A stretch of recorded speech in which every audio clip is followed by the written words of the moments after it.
सभी लोगों का एक बार फिर से अपनी क्लास में वेलकम करते हैं। आज हमारा टॉपिक है कॉन्सेप्ट ऑफ मोल। मोल के बारे में आज सीखेंगे कि ये जो है क्या चीज़ है और इसके अलावा इसकी एप्लीकेशन क्या है और ये किस तरह तक जो है ना केमिस्ट्री के अंदर जो है इम्पोर्टेंट है। सबसे पहले हम बात करते हैं कि मोल की जो डेफिनेशन है, क्या है मोल की डेफिनेशन।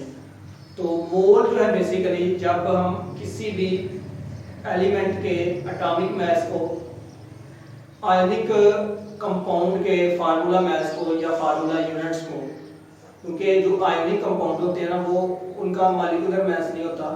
क्यों नहीं होता? क्योंकि वो मॉलिक्यूल्स की फॉर्म में नहीं पाए जाते, वो क्रिस्टल्स की फॉर्म में पाए जाते हैं।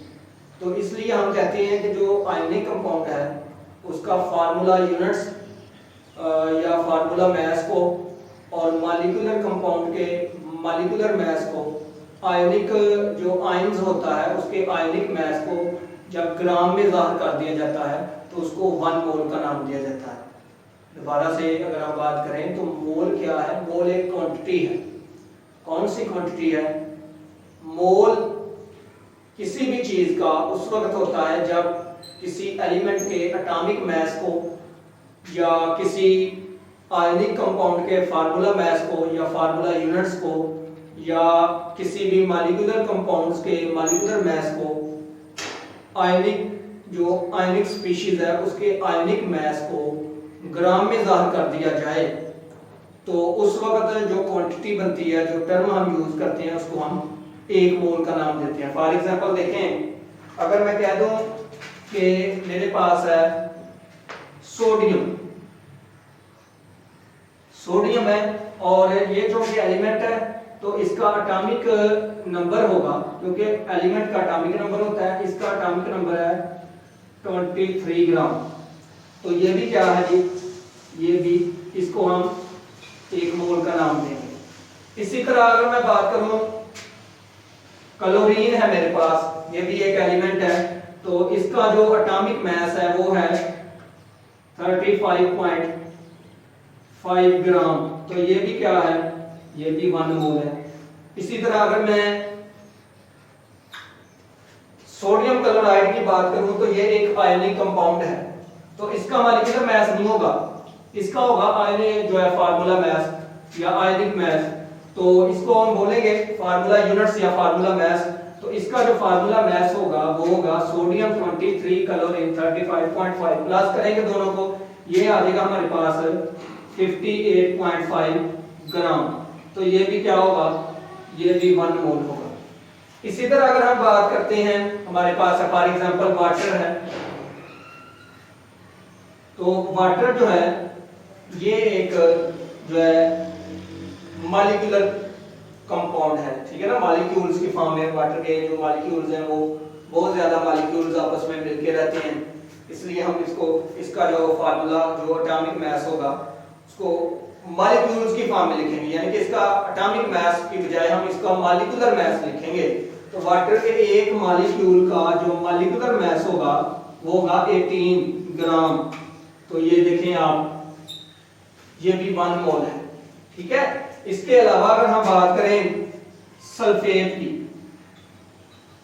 ये सल्फेट है हमारे पास, एक आयन है, आयन की फॉर्म में। तो इसका अगर हम बात करें सल्फेट की तो इसका जो आयनिक मास है वो कितना होगा जी? देखते हैं जी, ये देखिए सल्फर है, इसका एटॉमिक मास होता है 32। अब ऑक्सीजन है, ऑक्सीजन का एटॉमिक मास होता है 16, यहाँ पे 4 है, तो ये आ जाएगा 64। दोनों को प्लस किया तो ये आ जाएगा 96 ग्राम। तो ये भी क्या है? 1 मोल है। तो ये सारी की सारी जो बातें हमने की हैं, इससे हमें अंदाजा हो रहा है मोल की डेफिनेशन का कि मोल क्या है। मोल एक क्वांटिटी है। कौन सी क्वांटिटी है? कब मोल होता है? जब किसी भी एलिमेंट के एटॉमिक मास को, जब किसी आयनिक कंपाउंड जो है आयनिक कंपाउंड के फार्मूला मास या फार्मूला यूनिट को, जब किसी मॉलिक्यूल के मॉलिक्यूलर मास को, जब किसी आयंस के आयनिक मास को ग्राम में ज़ाहिर कर दिया जाए। तो उसको हम 1 मोल का नाम देते हैं। इसके बाद हम बात करें अगर कि मोल को हम जो है कैलकुलेट कैसे कर सकते हैं, यानी कि कौन सा फार्मूला होगा जिससे हम जो है मोल फाइंड आउट कर सकते हैं। तो मोल को फाइंड करने के लिए सिंपल सा रिलेशन है, नंबर ऑफ मोल्स कैसे फाइंड करोगे, नंबर ऑफ मोल्स कैसे फाइंड करेंगे, मैस ओवर मॉलिक्यूलर मैस, ठीक है ना, ये एक जनरल सा फार्मूला है। इस फार्मूले में हमारी अगर हमें जो है जरूरत पड़ेगी तो यहाँ पे मॉलिक्यूलर मैस की जगह हम एटॉमिक मैस भी लिख सकते हैं, ठीक है ना। अगर हमारी जरूरत हमें पड़ेगी तो इस मॉलिक्यूलर मैस की जगह हम फार्मूला मैस भी लिख सकते हैं। जब हमें जरूरत पड़ेगी तो हम इस मॉलिक्यूलर मैस की जगह आयोनिक मैस भी लिख सकते हैं। ये जनरल सा फार्मूला है, लेकिन ये फार्मूला जो है इसको मॉडिफाई किया जाएगा according to the species. Species के मुताबिक कौन सी चीज के आप मोल फाइंड करना चाहते हो उसके मुताबिक ये जो डिनोमिनेटर के अंदर टर्म है इसको हम चेंज कर सकते हैं। फॉर एग्जांपल देखें, अगर हमने किसी एलिमेंट के मोल निकालने हैं, किसी एलिमेंट के मोल निकालने हैं तो mass over atomic mass of that element. अगर हमने किसी आयनिक कंपाउंड के मोल निकालने हैं तो हम यही फार्मूला हो जाएगा mass over formula mass of that ionic compound. अगर हमने किसी मॉलिक्यूलर कंपाउंड का जो ना मोल निकालने हैं तो सिंपल ये हो जाएगा mass over molecular mass of that compound. अगर हमने किसी आयंस के मोल निकालने हैं तो हम जो है इसको चेंज करेंगे कि mass over ionic mass of that ion. तो इसका मतलब ये है कि ये एक जनरल सा फार्मूला है याद रखने के लिए, लेकिन जो ही जब हम किसी भी चीज के मोल फाइंड करेंगे तो उसके मुताबिक जो है ये फार्मूला हम चेंज करते जाएंगे। ये डिपेंड करता है कि किस टाइप का जो केमिकल है, जो किस टाइप का जो कंपाउंड है जिसके आप मोल्स फाइंड करना चाहते हो। तो अगर हम बात करें कि एलिमेंट या मॉलिक्यूल्स या आयंस की बना पे, तो मोल्स की आगे टाइप्स हैं, ग्राम एटम्स, ग्राम आयंस, ग्राम मॉलिक्यूल्स। तो ये मोल की आगे टाइप्स हैं। फॉर एग्जांपल देखें types of mole, types of mole. तो मोल की आगे टाइप्स हैं on the basis of species के एलिमेंट, मॉलिक्यूल्स, आयंस और इसके अलावा आयनिक कंपाउंड की बिना पे इसकी कुछ टाइप्स हैं। सबसे पहले टाइप है ग्राम एटम।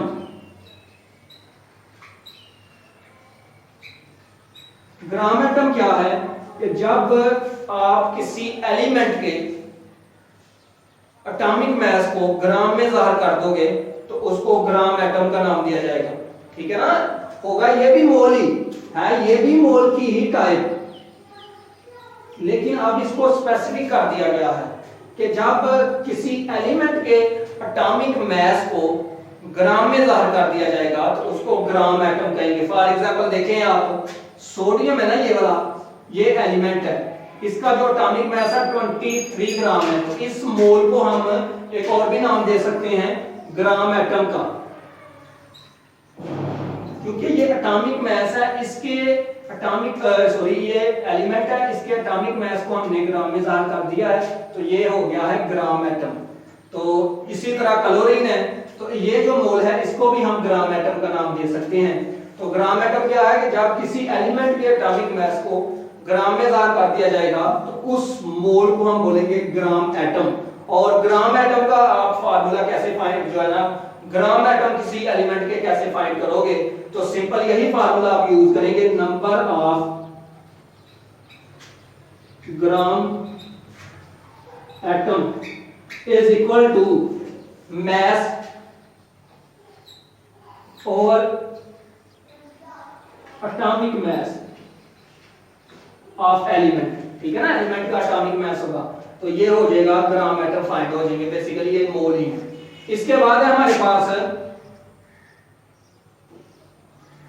ग्राम फार्मूला,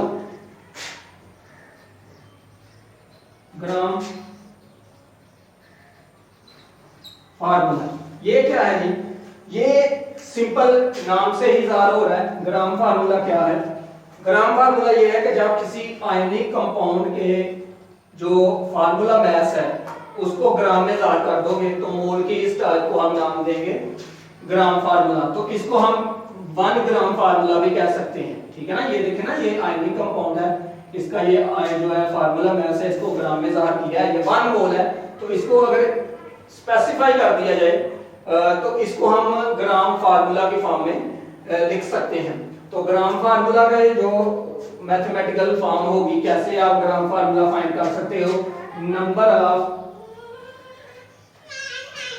ग्राम फार्मूला। तो number of gram formula find करोगे कैसे? Mass divided by formula mass. Formula mass of ionic compound ये होगा, ठीक है। इसके बाद होगा कि हमारे पास gram molecule.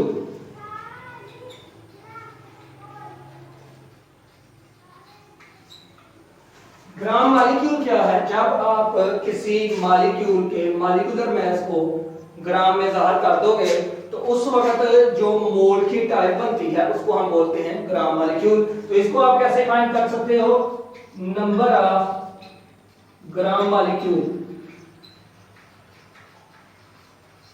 is equal to mass over molecular mass या molar mass, molecular mass of molecule, molecular mass of molecule। इसके बाद हमारे पास जो लास्ट वाली इसकी टाइप है मोल की, वो है ग्राम आयन। ग्राम आयन क्या है? नाम से ज़ाहिर है। जब आप किसी आयनिक स्पीशीज का जो आयनिक मास है उसको ग्राम में ज़ाहिर कर दोगे तो उसको आप नाम दे दोगे ग्राम आयन का। तो यहां पे कर लेते हैं ग्राम आयन। ग्राम आयन तो जब आप किसी आयनिक स्पीशीज का जो आयनिक मास है उसको ग्राम में ज़ाहिर करोगे तो उसको हम ग्राम आयन का नाम देंगे। तो ग्राम आयन किसके इक्वल होगा? Gram ion is equal to mass over ionic mass of ion, ठीक है। तो ये था हमारे पास मोल के बारे में कुछ चंद बातें थी जो हमने बात की हैं। अब एक दो न्यूमेरिकल से हम बात करते हैं, एग्जांपल से करते हैं कि कैसे जो है हमें मोल्स दिए हों तो हम उससे मास कैसे फाइंड कर सकते हैं, या हमारे पास ग्राम में कोई चीज दी हुई है तो उसके मोल जो है हम कैसे फाइंड कर सकते हैं। तो देखते हैं जी न्यूमेरिकल के साथ।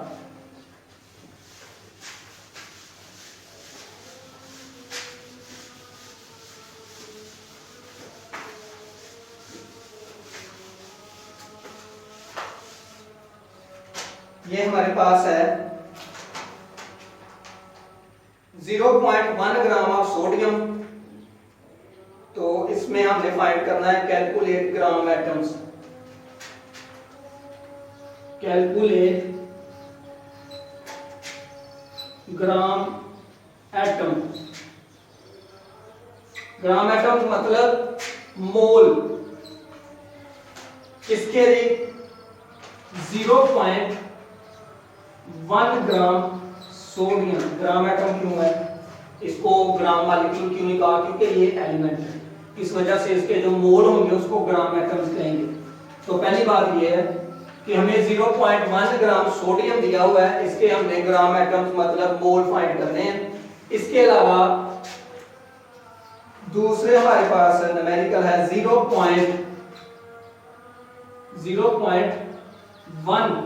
किलोग्राम सिलिकॉन है और इसके भी हमने ग्राम एटम फाइंड करने हैं, ठीक है। इसके बाद ये हमारे पास क्या है, ये एक न्यूमेरिकल है। दूसरा न्यूमेरिकल क्या है जी? दूसरा न्यूमेरिकल ये है कि दूसरे न्यूमेरिकल में मोल दिए हुए हैं और उसका हमने मास फाइंड करना है। ये है calculate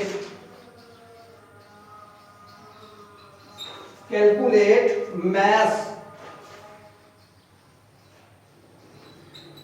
10⁻³ moles of magnesium sulphate. ये है हमारे पास, ये दो न्यूमेरिकल हैं।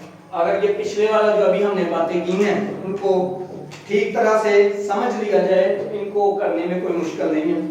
सबसे पहले हम इसको करते हैं, फिर इसको, फिर बाद में इसको देखते हैं, सॉल्यूशन देखते हैं जी तीनों का, दोनों न्यूमेरिकल्स का सॉल्यूशन देखते हैं। पहले देखते हैं ए का सॉल्यूशन।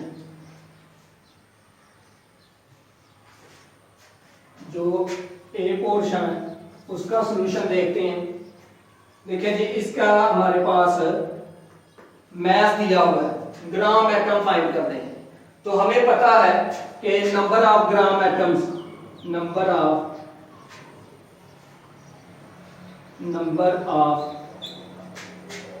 ग्राम एटम्स किसके इक्वल होता है? Mass over atomic mass. तो अगर मुझे सोडियम का एटॉमिक मैस पता चल जाए, मैस तो उसने दिया हुआ है, सोडियम का अगर मुझे एटॉमिक मैस का पता चल जाए तो मैं सोडियम के ग्राम एटम्स फाइंड कर सकता हूं। तो आपने सोडियम का एटॉमिक मैस जो है खुद से याद करना है। पहले जो 20 एलिमेंट्स हैं पीरियोडिक टेबल के अंदर, उनका आपने जो है ना जुबानी एटॉमिक मैस, एटॉमिक नंबर जो है याद करना है। मोस्टली उनमें से जो है न्यूमेरिकल में चीजें पूछी जाती हैं। और एटॉमिक मैस सम टाइम दिया होता है, क्वेश्चन के अंदर सम टाइम नहीं दिया होता, तो आपने याद करना है आसानी के लिए। तो ये देखें जी, number of gram atoms of sodium आपने फाइंड करने हैं। तो number of gram atoms of sodium कैसे फाइंड करोगे? अगर हमें एटॉमिक मैस ऑफ सोडियम पता चल जाए तो एटॉमिक मैस ऑफ सोडियम होता है 23, ठीक है जी। तो यहाँ पे 23 रखेंगे और ऊपर जो मैस दिया हुआ है ये रखेंगे, तो हमारे पास number of grams atom of sodium आ जाएगी। करते हैं जी, number of gram atoms of sodium, sodium के ग्राम एटम फाइंड करने हैं। तो इसका मैस दिया हुआ है, गिवन मैस है 0.1 divided by atomic mass, atomic mass है 23, सोडियम का एटॉमिक मैस है 23। तो हमारे पास जो आंसर आएगा वो आ जाएगा भाई, सोडियम के ग्राम एटम्स आ जाएंगे 0.00443 ग्राम एटम्स, ये आ जाएंगे। 0.1 को डिवाइड किया 23 के साथ तो आंसर आएगा 0.0043 ग्राम एटम्स। इसके बाद दूसरा है कि आपने फाइंड करने हैं number of gram atoms of silicon. तो ये देखिए, यहाँ पे सबसे पहले इसको ग्राम में चेंज करना होगा। तो इसको ग्राम में चेंज करने के लिए क्या करना पड़ेगा? इसको 1000 के साथ मल्टीप्लाई किया जाएगा, ठीक है ना। तो इसको हम चेंज करते हैं, मैस ऑफ सिलिकॉन। तो ये है हमारे पास 0.1 kg। इसको अगर 1000 के साथ मल्टीप्लाई करें और तो इसके साथ अगर 1000 के साथ इसको मल्टीप्लाई करें तो ये आता है हमारे पास 100 ग्राम। इसको ग्राम में चेंज कर दिया। आप यही फार्मूला यूज करेंगे इसके लिए भी। गिवन मैस, मैस दिया हुआ है, अगर मुझे एटॉमिक मैस ऑफ सिलिकॉन पता चल जाए, एटॉमिक मैस ऑफ सिलिकॉन है 28 ग्राम पर मोल। एटॉमिक मैस ऑफ सिलिकॉन, तो ये है हमारे पास 28 ग्राम पर मोल, ठीक है। तो अब हमने यही फार्मूला यूज करना है, number of gram atoms of silicon. तो कैसे फाइंड करेंगे जी? Number of gram atoms of silicon. तो ये आ जाएगा हमारे पास 100 डिवाइडेड बाय 28। तो हमारे पास जो आंसर आएगा वो आ जाएगा 3.56 मोल, यानी कि ग्राम एटम, 3.56 ग्राम एटम, ये हमारे पास आ जाएगा। इसके बाद हमारा जो ये वाला क्वेश्चन है, इसमें देखें आप, इसमें कितने मोल्स दिए हुए हैं और हमने इसका मास फाइंड करना है। तो ये भी फार्मूला वही जो हम बार बार यहाँ पे यूज कर रहे हैं, उसी को यूज करके हम जो है इसके मोल्स से मास फाइंड कर सकते हैं। देखें, मैग्नीशियम सल्फेट के मोल्स दिए हुए हैं 10⁻³ मोल्स हैं और हमने जो है इसका मास फाइंड करना है। तो देखते हैं moles of magnesium sulphate, moles of magnesium sulphate, ये है 10⁻³ मोल्स। अगर मुझे इसका मोलर मास पता चल जाए, molar mass of magnesium sulphate, तो ये आ जाएगा हमारे पास, मैग्नीशियम का होता है 24 और सल्फर का होता है 32, ऑक्सीजन का होता है 16 × 4 64। तो इसका जो हमारे पास ओवरऑल मोलर मास होगा वो होगा 120 ग्राम पर मोल।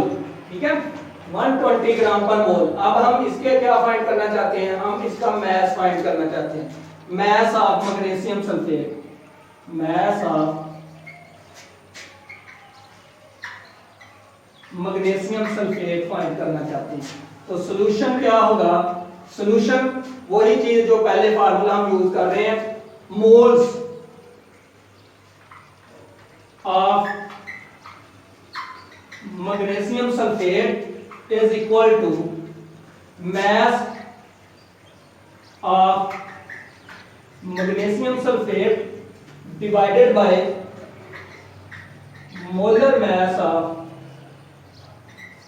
Magnesium sulphate. तो देखें जी, मोल्स हैं, मोल्स दिए हुए हैं, मास हमने फाइंड करना है, ये भी हमें पता है। तो यहाँ पे वैल्यू पुट करें तो ये आ जाएगा 10⁻³ is equal to mass divided by 120। तो आंसर हमारे पास आ जाएगा mass of magnesium sulphate is equal to 10⁻³ को मल्टीप्लाई करेंगे 120 के साथ, आंसर आ जाएगा 0.12 ग्राम। तो इस तरह से इन फार्मूलाज की मदद से आप किसी भी तरह की कोई भी चीज जो है फाइंड कर सकते हैं। देखिए, दो चीजें अगर फाइंड हो तो तीसरी चीज जो है आप इस फार्मूले को यूज करके फाइंड कर सकते हैं। फॉर एग्जांपल देखें, अगर मास फाइंड हो, पता हो मास का, मोल्स भी पता हो, तो आप जो है मैग्नीशियम सल्फेट का मोलर मास फाइंड कर सकते हैं।